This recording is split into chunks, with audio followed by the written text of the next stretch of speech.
Hello guys, leo tupo tip namba 6 au session namba 6, kwamba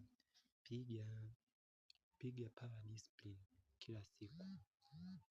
Yani weka malengo madogo ya kila siku,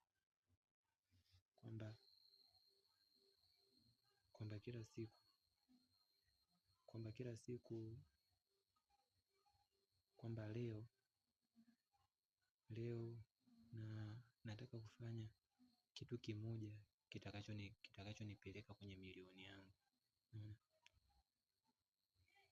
au kitakachonisogeza kwenye milioni yangu. Hata kama ni kutafuta wazo ama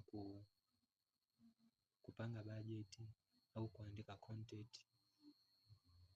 Kikubwa na nia kwamba